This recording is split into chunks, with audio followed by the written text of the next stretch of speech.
Hello students, कैसे हैं आप लोग। एक बार फिर से आपके अपने फैमिली ड्रीम क्लासेज में आप सभी का स्वागत है। तो जैसा कि पता है कि हमारी क्लासेज जो है डेली शाम के 6 बजे होती है, तो हमारे साथ जुड़ने के लिए एक बार चैनल को सब्सक्राइब कर ले और हम क्लास को शेयर कर दे। आज की क्लास को, आज का क्लास आप लोगों के लिए बहुत ही इंपॉर्टेंट है, जो कि ज्योग्राफी से रिलेटेड है। ठीक है, और ज्योग्राफी का जो है सबसे खास बात यह है कि इसका जो दूसरा चैप्टर बहुत मोस्ट इंपॉर्टेंट चैप्टर है, जिसका नाम है कृषि। हमेशा पूछ लिया जाता है कि बिहार की कृषि की दशा को दर्शाएं। ठीक है, इस तरीके से क्वेश्चन आ जाता है। और ऑब्जेक्टिव का तो 5 नंबर यहाँ से फिक्स है। ऑब्जेक्टिव यहाँ से बहुत सारा क्वेश्चन बनता है, तो आज की क्लास को आप लोग को बिल्कुल ही मिस नहीं करना है। और आज की क्लास में देखेंगे हम लोग कि किस तरीके से कृषि की जाती है। ठीक है, सभी क्षेत्रों में। ठीक है, कौन सा कृषि का जो प्रोसेस है किस तरीके से होता है और कहाँ सबसे ज़्यादा होता है। तो आज की क्लास को एक बार शेयर कर दीजिए आप सभी लोग। बहुत ही शानदार क्लास आप सभी का होने वाला है आज का, तो बिल्कुल टेंशन ना लें और हमारे साथ जुड़ जाएं। ठीक है, आपकी तैयारी में कोई कमी नहीं रहनी चाहिए। चलिए, उससे पहले अगर आप लोग हमारे चैनल पर नए हैं, चैनल को सब्सक्राइब कर दीजिएगा। और अगर आप लोग पूरे सब्जेक्ट का कंप्लीट तैयारी आप लोग बेसिक से कंप्लीट तरीके से करना चाहते हैं, तो आप ड्रीम क्लास का लर्निंग ऐप डाउनलोड करें, जो कि नीचे जो नंबर शो कर रहा है उस पर नंबर करके कॉल करके आप पता कर सकते हैं। ठीक है, इसका जो भी चार्ज वगैरह है। ठीक है, अगर आप लोग कंप्लीट तैयारी करना चाहते हैं, चाहे वो 10th क्लास का स्टूडेंट हो या फिर 12 के, दोनों के लिए है। ड्रीम क्लास का लर्निंग ऐप आपको डाउनलोड करना है। ड्रीम क्लास का लर्निंग ऐप, इतना आपको प्ले स्टोर में लिखना है और आपको इसको डाउनलोड करके, ठीक है, आप हमारे साथ क्लास में डेली ज्वाइन करिए और डेली हमसे मिलिए। ठीक है, चलिए, तो आज के मेन कॉन्सेप्ट का ध्यान देते हैं कि आज हम पढ़ेंगे दूसरा लेसन कृषि। बहुत इंपॉर्टेंट है और सबसे खास बात यह है कि आज हम पूरे चैप्टर को एक ही क्लास में ख़त्म कर लेंगे। जितने भी टॉप वस्तुनिष्ठ प्रश्न हैं उन सभी को हम आज बिल्कुल कवर कर लेंगे। और आज के बाद ऑब्जेक्टिव से रिलेटेड इस चैप्टर से एक भी क्वेश्चन बाहर नहीं आएगा, तो आप लोग हमारे साथ अंत तक जरूर बने रहें। ये रहा आपके सामने पहला क्वेश्चन आपके सामने है, तो आप लोग इस क्वेश्चन का जवाब दीजिएगा। चलिए, तो इस क्वेश्चन का जवाब दीजिए आप लोग। ये रहा आपके सामने पहला क्वेश्चन, बताइएगा इस क्वेश्चन का आंसर क्या हो जाएगा। चलिए, इस क्वेश्चन का आंसर बताना है आपको, क्या हो जाएगा। निम्नलिखित में से, चलिए इसको थोड़ा सा जूम कर दें ताकि आपको अच्छे तरीके से दिखाई दे। चलिए, दिख रहा है आपको, चारों ऑप्शन दिख रहा होगा कंप्लीट तरीके से। थोड़ा सा और जूम कर देते हैं। चलिए, ये रहा आपके सामने पहला क्वेश्चन। इसका जवाब आपको देना है, निम्नलिखित में से कौन सा ऐसा कृषि है जो उस प्रणाली को दर्शाता है जो भारत के सबसे लंबे और चौड़े भूभाग पर किया जाता है। तो भारत के सबसे लंबे और चौड़े भूभाग पर ऐसा कौन सा कृषि होता है, आप लोग बताइएगा कौन सा कृषि। चलिए, फटाफट आप लोग इसका जवाब दीजिए कि कौन सा ऑप्शन आपको सही लग रहा है। चलिए, काफ़ी सारे बच्चे हमारे साथ जुड़ चुके हैं। बहुत बहुत स्वागत है आपके अपने क्लास में, अपने परिवार में, ड्रीम क्लासेस में। चलिए, फटाक से इस क्वेश्चन का आंसर बताइएगा आप लोग। बहुत ही बेहतरीन क्वेश्चन है, एग्जाम में पूछा गया प्रश्न है, तो आप लोग बिल्कुल इग्नोर ना करें और इस क्वेश्चन का शानदार से जवाब दें। बिल्कुल, आप सभी लोग 6 बजे लाइव आइएगा ड्रीम क्लासेस पर। बहुत बेहतरीन तैयारी करवाई जाती है, बिल्कुल कंसेप्चुअल, आपके सारे डाउट क्लियर हो जाएंगे। तो इस क्वेश्चन का जवाब बताइएगा कि कौन सा ऐसा कृषि का प्रणाली है, प्रोसेस है, प्रक्रिया है जो भारत के सबसे ज़्यादा लंबे चौड़े भूभाग पर की जाती है। बताना है गहन कृषि, स्थानांतरित कृषि, रोपण कृषि या बागवानी। तो 4 ऑप्शन है आपके सामने, बताइएगा कौन सा ऐसा कृषि है जो भारत में सबसे ज़्यादा बड़े पैमाने पर होता है। ठीक है, चलिए बताइएगा। चलिए, जिन लोगों को लग रहा है ऑप्शन नंबर सी बिल्कुल सही आंसर है, याद रखिएगा, बहुत अच्छा आंसर है, काफ़ी सारे बच्चों का भी आया है। तो ऑप्शन नंबर सी यानी कि रोपण कृषि। अब रोपण कृषि होता क्या है। यही रोपण कृषि एक ऐसी प्रोसेस है जो भारत के सबसे लंबे चौड़े भूभाग पर की जाती है। यहाँ पर दिख रहा होगा, सबसे लंबे चौड़े भूभाग पर यह कृषि होती है, रोपण कृषि।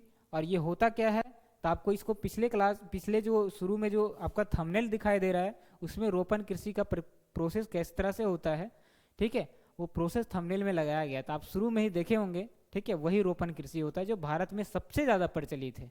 चलिए, दूसरे क्वेश्चन की तरफ बढ़ते हैं। आपके सामने दूसरा क्वेश्चन ये रहा, निम्नलिखित में से कौन सी रबी फसल है। बताइएगा कौन सा फसल ऐसा है जो रबी फसल की संज्ञा दी गई है। आपके सामने 4 ऑप्शन है, आपको बताना है कि रबी फसल निम्न में से कौन है। रबी फसल निम्न में से कौन है। 4 ऑप्शन आपके सामने है और आपको इसका आंसर बताना है कि निम्न में से कौन सा ऐसा फसल है जो रबी फसल है। चलिए, ये रहा आपके सामने आपका टाइमर और आपको जवाब देना है। बिल्कुल 5 सेकेंड 10 सेकेंड का टाइम है आपके पास। चलिए, कपास, चना, चावल या मोटा अनाज, बताइएगा कौन सा ऑप्शन हो जाएगा दूसरे नंबर क्वेश्चन का आंसर। चलिए बताइएगा क्या हो जाएगा। चलिए बहुत सारा बच्चे का आंसर आ रहा है, कुछ लोगों का सी आ रहा है जो कि गलत है। याद रखिएगा ऑप्शन नंबर बी यानी कि चना हमारा बिल्कुल सही आंसर होगा इस क्वेश्चन का। तो आप लोग बिल्कुल ध्यान से समझिएगा, ध्यान से सुनिएगा, इस क्वेश्चन का आंसर क्या होगा, चना। ठीक है, चलिए अगले क्वेश्चन। ये रहा आपके सामने अगला क्वेश्चन, और ये सभी क्वेश्चन का पीडीएफ आपको प्ले स्टोर डाउनलोड करिए, वहाँ पर सब कुछ मिल जाएगा। चलिए इस क्वेश्चन का आंसर बताइएगा, निम्नलिखित में से कौन सी फलीदार फसल है। निम्नलिखित में से कौन सा ऐसा फसल है जो क्या है, फलीदार है। चलिए तीसरे नंबर क्वेश्चन का आंसर आपको बताना है, तिल, दालें, ज्वार या मोटे अनाज, कौन सा फसल हो जाएगा। चलिए बताइएगा। तो याद रखिएगा इस क्वेश्चन का आंसर क्या हो जाएगा, बताइए पहले आप लोग। ठीक है, सारे बच्चे इसका जवाब दीजिए और क्लास को शेयर करिए। काफ़ी कम बच्चे जुड़े हैं, जबकि सारे लोगों को पता है कि हमारी 6 बजे क्लासेज होती है। ठीक है, तो क्लास को जितना हो सके शेयर करिए, बहुत इंपॉर्टेंट क्लास है आप सभी के लिए।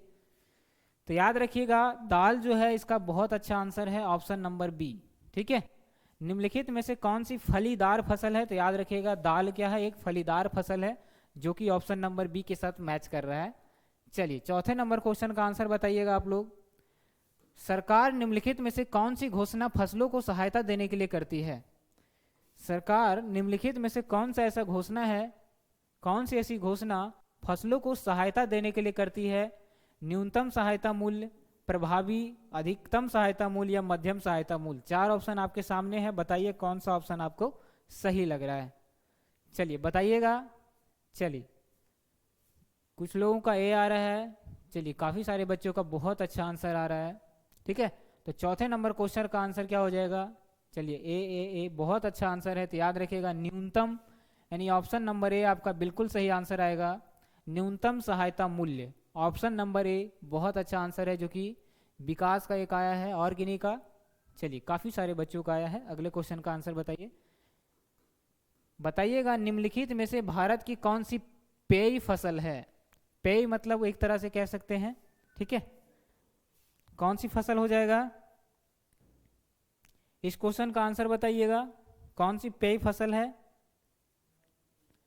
निम्नलिखित में से कौन सी पेय फसल है, बहुत अच्छा आंसर है, सभी लोगों का बी आ रहा है, क्या बात है। तो सभी लोगों का आंसर बिल्कुल सही आपका। याद रखिएगा कॉफी आपका बिल्कुल सही आंसर होगा, ऑप्शन नंबर बी। बहुत अच्छा आंसर है, इसी तरह से तैयारी आपका जारी रहना चाहिए। अगले क्वेश्चन का जवाब दें आप लोग, और आज हम लोग इसका पूरी तरीके से निपटारा कर देंगे। रोज रोज का इसका जो झंझट है वो खत्म हो जाएगा आज। ठीक है, बताइएगा निम्नलिखित में से कौन सी खाद्यान्न फसल है। कौन सी खाद्यान्न फसल है, गन्ना, जूट, चाय या चावल, कौन सी खाद्यान्न फसल है। चलिए बहुत अच्छा आंसर है, शेयर करिएगा आप लोग। इतना मस्त क्लास है आप लोगों के लिए, इतना बेहतरीन कॉन्सेप्ट है, तो आप बिल्कुल शेयर करना बनता है। छठे नंबर क्वेश्चन का आंसर याद रखिएगा, कौन सी खाद्यान्न फसल है, तो ऑप्शन नंबर डी आपका सही आंसर होगा, चावल। चावल एक कैसी फसल है, तो खाद्यान्न फसल है, आप लोग याद रखिएगा। चावल क्या है, चावल क्या है, एक खाद्यान्न फसल है। तो आप लोग बिल्कुल मिस ना करें ऐसे क्वेश्चन को, और बहुत ही एग्जाम में ये पूछा गया, बहुत सारा क्वेश्चन है, तो आप बिल्कुल टेंशन ना लें। एग्जाम से बाहर यहाँ से क्वेश्चन कभी नहीं आएगा। 7वें नंबर क्वेश्चन का आंसर बताइए, निम्नलिखित में से भारत में किस फसल की उपज सबसे अधिक होती है, बाजरा, गेहूं, चावल या जूट। किस फसल की उपज जो है भारत में सबसे ज़्यादा होती है। इसका आंसर अगर आ गया तो समझ जाएंगे कि आप लोग सच में भारत के निवासी हैं। ठीक है, नहीं तो देशद्रोही घोषित कर देंगे सभी को। इसका आंसर बताइए, भारत में सबसे ज़्यादा फसल चावल गेहूं, सभी लोगों का आंसर आ रहा है, बिल्कुल गलत है आंसर। याद रखिएगा बाजरा आपका बहुत अच्छा आंसर होगा, ऑप्शन नंबर ए। चावल गेहूं डेली खाते हैं, इसका ये मतलब नहीं कि सबसे ज़्यादा चावल ही होता है भारत में।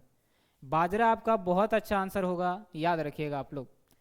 अगले क्वेश्चन का जवाब दीजिए। 8 नंबर क्वेश्चन का आंसर क्या हो जाएगा। चलिए ये रहा आपके सामने क्वेश्चन, बताना है इस क्वेश्चन का आंसर।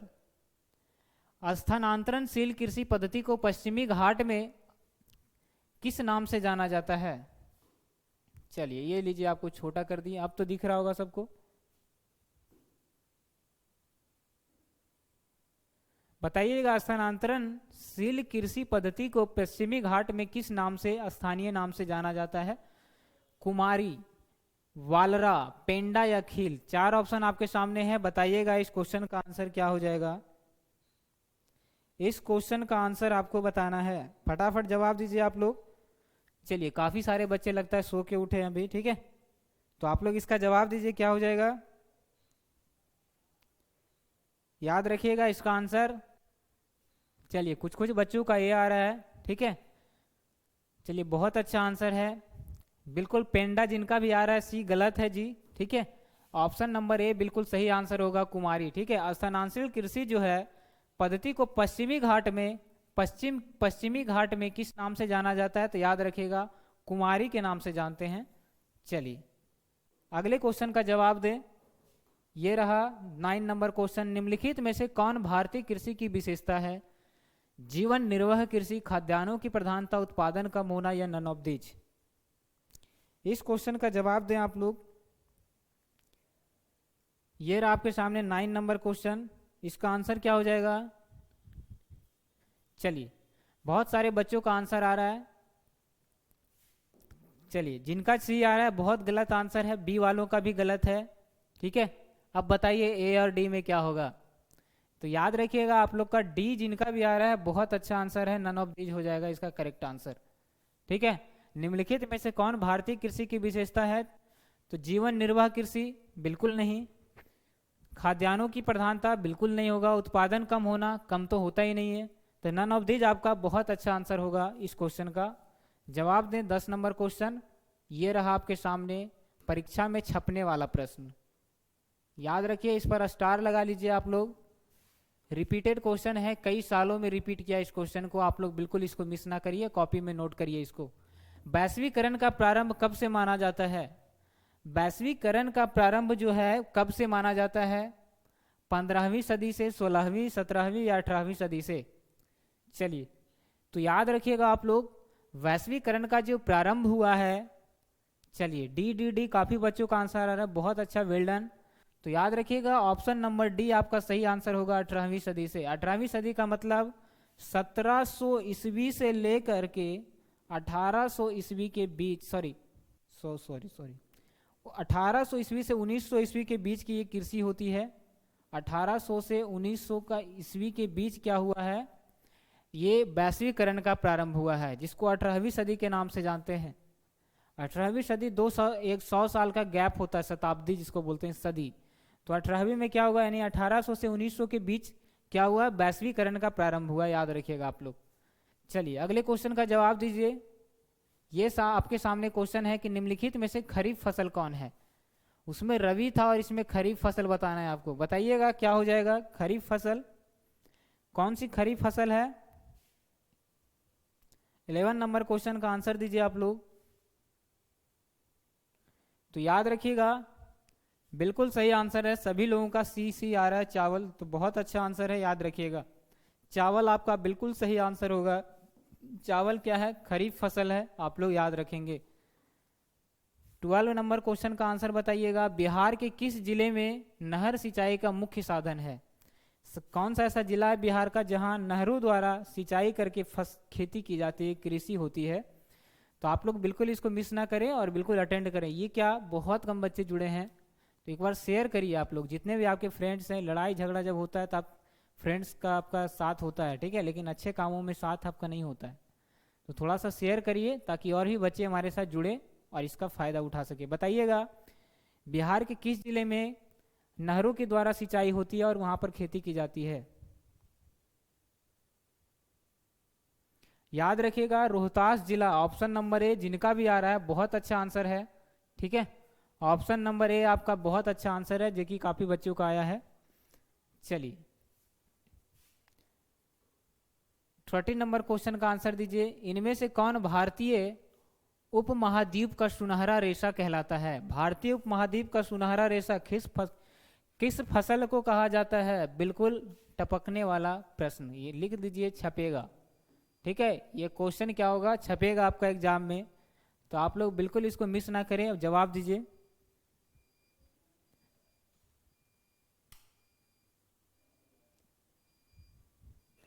चलिए इस क्वेश्चन का आंसर क्या हो जाएगा, आप लोग बताइएगा। इस क्वेश्चन का आंसर क्या हो जाएगा। तो याद रखिएगा आप लोग, बिल्कुल सही आंसर है जूट। ठीक है, जूट को कहा जाता है, जूट क्या है, एक तरह का रेशा है जो कि भारतीय उपमहाद्वीप का सुनहरा रेशा, ठीक है, गोल्डन फाइबर के नाम से इसको जानते हैं। गोल्डन फाइबर यानी कि सुनहरा रेशा, किस क्षेत्र का, तो भारतीय उपमहाद्वीप का। इसको घुमा करके भी आपसे पूछा जाएगा, जूट को किस क्षेत्र का क्या कहा जाता है, सुनहरा रेशा कहा जाता है। तो याद रखिएगा उपमहाद्वीप का, उपमहाद्वीप का जूट को कहा जाता है, उपमहाद्वीप में सुनहरा रेशा कहा जाता है। चलिए इस क्वेश्चन का जवाब दीजिए। 14 नंबर क्वेश्चन, दक्षिण भारत में सर्वाधिक गन्ना उत्पादक राज्य कौन है? महाराष्ट्र, तमिलनाडु, आंध्र प्रदेश, उड़ीसा। चलिए फटाफट इसका जवाब दीजिए आप लोग। तो दक्षिण भारत में कौन सा राज्य पड़ता है दक्षिण की तरफ, यानी कि सबसे निचला क्षेत्र क्या पड़ता है? बिल्कुल सही आंसर है महाराष्ट्र। ऑप्शन नंबर ए आपका सही आंसर होगा, महाराष्ट्र। आप लोग याद रखेंगे दक्षिण भारत में सर्वाधिक गन्ना उत्पादन राज्य कौन सा है। दक्षिण भारत की बात करें तो गन्ना सबसे ज्यादा महाराष्ट्र में होता है, मुंबई में। 15 क्वेश्चन का आंसर दीजिएगा आप लोग। भारत के कितने प्रतिशत क्षेत्र पर वर्ष भर में 2 से अधिक फसलें उगाई जाती है, यानी एक साल में 2 फसल उगाया जाता है, कितना ऐसा क्षेत्र है? चलिए बताइएगा आप लोग, कितना ऐसा क्षेत्र है जहां एक साल में 2 फसल उगाया जाता है? 75%, 65, 45 या 15? चलिए याद रखिएगा ऑप्शन नंबर डी, जिन बच्चों का आ रहा है बहुत अच्छा आंसर है। मात्र 15% ही भारत का ऐसा क्षेत्र है जहां साल भर में 2 फसलें उगाई जाती है, चावल गेहूं, चावल और गेहूं। कुछ कुछ ऐसे भी प्रदेश हैं, क्षेत्र हैं जहां सिर्फ चावल ही होता है, तो कहीं सिर्फ गेहूं ही हो जाता है। रीजन क्या है कि अगर ज़्यादा गर्मी पड़ेगा तो वहाँ क्या होगा, एक ही फसल होगा। जहाँ 6 महीना लगातार ठंड होती है वहाँ एक ही फसल होता है। ठीक है, लेकिन भारत के कुछ ऐसे क्षेत्र हैं जहाँ सिर्फ 15% ही ऐसा क्षेत्र है जहाँ पर साल भर में 2 किस्म की फसलें उगाई जाती है। तो आप लोग याद रखिएगा। बताइएगा झूम खेती भारत के किस राज्य में की जाती है? झूम की खेती, इसका आंसर आपका सही आना चाहिए। चलिए क्वेश्चन बहुत इंपॉर्टेंट है, क्वेश्चन क्या है, बहुत इंपॉर्टेंट है आपके लिए, छपेगा ये भी क्वेश्चन, क्या होगा एग्जाम में टपकेगा। तो आप लोग बिल्कुल याद रखें इस क्वेश्चन का आंसर। चलिए बहुत अच्छा आंसर है आपका, ऑप्शन नंबर सी। ठीक है, चलिए राहुल जी का बहुत अच्छा आंसर है, बेल्डन राहुल। तो इसका आंसर क्या हो जाएगा? झूम खेती भारत के किस राज्य में की जाती है? ऑप्शन नंबर सी, यानी कि पूर्वोत्तर राज्यों में आपका बिल्कुल सही आंसर होगा, ऑप्शन नंबर सी आपको याद रखिएगा। चलिए 17 नंबर क्वेश्चन का आंसर बताएं। इनमें से किस फसल की खेती के लिए ढालू भूमि आवश्यक है? गेहूं, कपास, कहवा या गन्ना? ढालू भूमि यानी कि ढालवा धार में क्या होता है, ढालवा धार क्षेत्र में जैसे हो गया असम, ठीक है, इन सारे क्षेत्रों में क्या होगा, पहाड़ी नुमा क्षेत्र में क्या होता है, ढालवा खेती होता है। ठीक है, यानी कि जब इस ऐसे जैसे मान लिया जाए यहाँ पर कोई खेती हो रहा है, ठीक है, इस तरीके से, तो यहाँ पर जब सिंचाई की व्यवस्था होती है, सिंचाई की जाती है इस तरह का खेती में, तो ऊपर से पानी चढ़ाया जाता है। ठीक है, याद रखिएगा आप लोग, क्या होगा, ऊपर से। तो बताइएगा कि ढालू भूमि में कौन सा ऐसा फसल उपजाया जाता है? तो याद रखिएगा कहवा, चाय, ये सारे ऐसे फसल है जो ढालवादार भूमि में होता है। बहुत इजी क्वेश्चन था और इम्पोर्टेंट है। चलिए क्वेश्चन बैंक उठा करके आप लोग देखिएगा, पिछले वर्ष का जो प्रीवियस ईयर क्वेश्चन है, कई बार ये सब क्वेश्चन पूछा गया है। ठीक है, बताइएगा इस क्वेश्चन का आंसर। इनमें से कौन रखी की फसल है? इसमें से कौन सा ऐसा फसल है जो क्या है, एक तरह से राखी की फसल है। राखी यहाँ पर लिख लीजिए। कहने का मतलब है कि जब रक्षाबंधन होता है उसी समय ये फसल होती है। तो ऐसा कौन सा फसल है जो रक्षाबंधन के दौरान होता है? तो याद रखिएगा रक्षाबंधन कब होता है, कह सकते हैं ठंड के दिनों में। ठीक है, हल्का हल्का बारिश भी होती है। तो ऑप्शन नंबर सी आपका सही आंसर होगा, सरसों। राखी की फसल है, रक्षाबंधन में उपजने वाला ये फसल है। बताइएगा दाल किस पौष्टिक अंश का होता है? दाल में कौन सा पौष्टिक पाया जाता है? साइंस का क्वेश्चन आ गया यहाँ पर। दाल में क्या पाया जाता है? बहुत फेमस क्वेश्चन है और इस क्वेश्चन का आंसर सभी को आना चाहिए। एक बार शेयर कर दीजिएगा सभी लोग, चलिए शेयर करिए। ठीक है, सुनाई दे रहा है सभी को? ठीक है। क्लास जो सॉरी यहाँ पर जो है आपकी क्लासेस तो शाम के 6 बजे होती है, ठीक है। बताइएगा दाल किस पौष्टिक भोजन का अंश है, तो याद रखिएगा दाल में सबसे ज़्यादा क्या पाया जाता है, प्रोटीन पाया जाता है। ऑप्शन नंबर बी जिन बच्चों का आ रहा है बहुत अच्छा आंसर है, प्रोटीन पाया जाता है दाल में, याद रखिएगा। और सबसे ज़्यादा जो है प्रोटीन किस में पाया जाता है, तो सोयाबीन में, याद रखिएगा आप लोग, ठीक है। सोयाबीन भी एक तरह का दाल ही है, ठीक है। एक बताइएगा, कहने का मतलब एक तेलहन पदार्थ है सोयाबीन। बताइएगा इस क्वेश्चन का आंसर, 20 नंबर क्वेश्चन का आंसर। क्वेश्चन बहुत इंपॉर्टेंट है, तो थोड़ा सा इसको गौर से देखें और पढ़ें और इसका जवाब दें। कितनी प्रतिशत आबादी के लिए रोजगार के अवसर कृषि क्रियाकलापों से उपलब्ध होते हैं, ठीक है। कितनी प्रतिशत आबादी के लिए रोजगार के अवसर कृषि क्रियाकलापों से उपलब्ध होते हैं, 53, 14, 43 या 82। बहुत टफ क्वेश्चन है आपके लिए। इस क्वेश्चन का जवाब देखते हैं किन बच्चों का आता है, बहुत टफ क्वेश्चन है जी। चलिए 20 नंबर क्वेश्चन का आंसर क्या हो जाएगा, चलिए फिर भी बहुत सारे बच्चों का सही आया है, ऑप्शन नंबर ए बहुत अच्छा आंसर है, वेल डन। 53.8% ऐसा क्षेत्र है जहां कृषि करके रोजगार उपलब्ध होता है। 21 का आंसर बताइएगा आप लोग। अनानास उत्पादन में सबसे अगला राज्य कौन सा है, कौन सा ऐसा राज्य है जो अनानास उत्पादन करता है, अनानास उत्पादन करने वाला ऐसा कौन सा राज्य है, बताइएगा। त्रिपुरा, कर्नाटक, केरल, मेघालय, क्या हो जाएगा, तो याद रखिएगा इसका आंसर जो है बिल्कुल मेघालय। जिन बच्चों का आ रहा है बहुत अच्छा आंसर है, ऑप्शन नंबर डी, याद रखिएगा आप लोग, ऑप्शन नंबर डी आपका बिल्कुल सही आंसर होगा। 22 का आंसर बताइए। भारत का जो नारियल है, सभी का आंसर आना चाहिए इसका। चलिए बताइएगा इस क्वेश्चन का आंसर क्या होगा। भारत का नारियल प्रदेश किसे कहा जाता है, सबसे ज़्यादा नारियल भारत के किस राज्य में होता है, सभी बच्चों को कब पता होगा, जहां मसाला सबसे ज़्यादा होता है, कहाँ होता है, बिल्कुल इजी क्वेश्चन है, सभी लोगों का आना चाहिए। बी किन्हीं का ए आ रहा है, कर्नाटक आ रहा है, नहीं पीटेंगे सबको, ठीक है। याद रखिएगा क्या हो जाएगा, केरल बहुत अच्छा आंसर होगा आपका, ठीक है। ऑप्शन नंबर बी, मसाला की भी बात करें तो सबसे ज़्यादा केरल में ही होता है, काजू भी सबसे ज़्यादा केरल में होता है। तीसरा नंबर क्वेश्चन बताइएगा। ऑपरेशन फ्लड योजना जो है किस वर्ष प्रारंभ किया गया, ऑपरेशन फ्लड का योजना का प्रारंभ कब किया गया, इस क्वेश्चन का जवाब दें आप लोग। बहुत बेहतरीन कॉन्सेप्ट है, तो आज की क्लास जो भी मिस कर रहे होंगे, है ना, खासकर जो इग्नोर कर रहे होंगे, ठीक है, तो जो इग्नोर कर रहे होंगे बाद में क्या करिएगा, उनको बिल्कुल जो क्लास मिस करिएगा बाद में क्या होगा, समझ गए। चलिए 23 क्वेश्चन का आंसर बताइए, 23 नंबर। तो याद रखिएगा 1970 में ऑपरेशन फ्लड की योजना का शुरुआत हुआ था, तो ऑप्शन नंबर ए आपका बिल्कुल सही आंसर होगा, 1970 ऑपरेशन फ्लड। चलिए 24 का आंसर बताइए। इनमें कॉफ़ी की किस्म कौन है, कॉफ़ी की कौन सी ऐसा किस्म है जिसका हम लोग यूज करते हैं, खाते हैं, कौन सा किस्म हो जाएगा, कौन सा ऐसा ऑप्शन होगा जो कॉफ़ी का एक किस्म का नाम बताता है, ठीक है। चलिए सभी लोग बताइएगा इसका आंसर।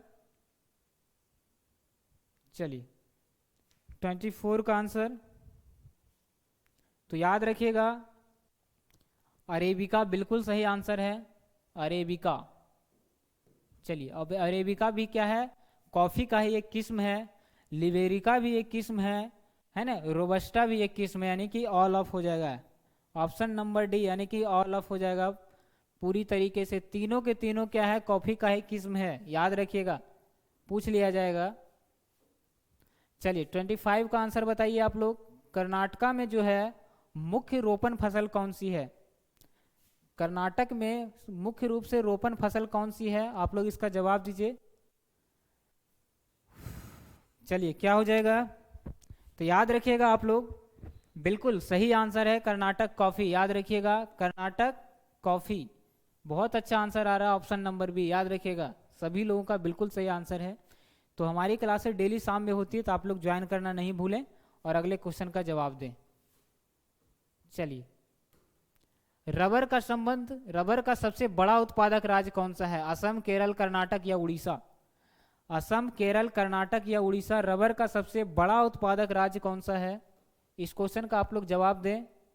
चलिए, रबर का सबसे बड़ा उत्पादक राज्य कौन सा है? इस क्वेश्चन का आप लोग जवाब दीजिएगा। रबर सबसे ज्यादा कहाँ होता है? चलिए 26 का आंसर बताइएगा। बस बस थोड़ा सा, ठीक है, फिर क्लास आपका एंड होने वाला है थोड़ा ही देर में, तो आप लोग बिल्कुल इसको मिस नहीं करिए, इस क्वेश्चन का जवाब दीजिए। तो याद रखिएगा, बिल्कुल सही आंसर होगा केरल। रबर सबसे ज़्यादा कहाँ होता है? केरल में होता है। रबर सबसे ज़्यादा कहाँ होता है? केरल में। Option number b is the correct option. Rubber सबसे ज़्यादा केरल में होता है। इस क्वेश्चन का आप लोग जवाब दीजिए। जायद फसलें किस ऋतु में उगाई जाती है? जायद फसलें किस ऋतु में उगाई जाती है? चलिए 27 का आंसर बताइए। ग्रीष्म, शरद, वर्षा या वसंत, जायद फसलें किस ऋतु में उगाई जाती है? चलिए, ये बहुत अच्छा आंसर है, जायद। सभी का आंसर आना चाहिए। बी, सी, क्या क्या लिख रहे हैं, ठीक है। तो याद रखिएगा, इसका जो आंसर हो जाएगा आपका ऑप्शन नंबर ए, ग्रीष्म फसल है एक तरह का, ठीक है। जायद फसलें ग्रीष्म फसल है, तो आप लोग याद रखिएगा। आज की क्लास कैसी लगी आप लोग जरूर क्लास एंड होने के बाद कमेंट बॉक्स में बताइएगा, ठीक है। सभी लोगों को कमेंट बॉक्स में बताना है। अगर अच्छी लगी तो अच्छा बताना है, अगर अच्छा नहीं लगा तो डायरेक्ट आपको बैड या कुछ भी लिख देना है, ठीक है। तो चलिए, अगले क्लास में आपका मिलेंगे। आपके लिए ये होमवर्क है, इस क्वेश्चन का आपको कमेंट बॉक्स में जवाब देना है। चलिए, इस क्वेश्चन का जवाब, अंतर्राष्ट्रीय फसल अनुसंधान संस्थान कहाँ है? इस क्वेश्चन का जो लोग जवाब दीजिएगा तो हम जाने कि आपकी तैयारी अच्छी तरीके से चल रही है, ठीक है। नहीं तो हम यही मानेंगे कि लॉकडाउन में आप बिल्कुल टाइम वेस्ट किए हैं, ठीक है। टाइम सबसे ज़्यादा इंपॉर्टेंट है, कीमती है, तो उसका यूज करें सही तरीके से। नहीं तो जब एग्ज़ाम लास्ट आएगा तब बिल्कुल दिन रात एक कर दीजिएगा आप लोग, है ना। ऐसे कंडीशन में आपकी जो कंडीशन है वो ख़राब हो सकता है, तबीयत ख़राब हो जाएगा। काफ़ी बच्चे ऐसे करते हैं, जब एग्ज़ाम का टाइम 1 महीना बचता है तो आप लोग पढ़ाना शुरू करते हैं। तो बिल्कुल पहले से रेडी रहें। बारिश आने से पहले अगर हम छाता लगा लेते हैं तो हम क्या होते हैं, भीगने से बच जाते हैं, ठीक है। तो चलिए, इस क्वेश्चन का जवाब आपको कमेंट बॉक्स में बताना है और अगले बार इसका आंसर आपको हम बता देंगे। कैसी लगी आपकी क्लास आज की, बताइएगा आप लोग। बहुत अच्छा आपका आज का क्लास था, तो आप लोग जो जो मिस किए होंगे बहुत। चलिए, तो आज की क्लास के बारे में आपको कमेंट बॉक्स में बताना है किस तरीके से आपको अच्छा लगा। चलिए, बहुत बहुत धन्यवाद आप सभी का। मिलते हैं अगले क्लास में फिर से एक नए इसी टॉपिक को हम लॉन्ग क्वेश्चन पर डिस्कस करेंगे, और बहुत ही बिना याद किए आपको ये क्लास में आपको याद होने वाला है लॉन्ग क्वेश्चन। इसका आप लोग क्लास करना आप लोग नहीं भूलिएगा जब हम लॉन्ग करवाएंगे, क्योंकि रटना नहीं सीखना है यहाँ पर, ठीक है। चलिए, ठीक है।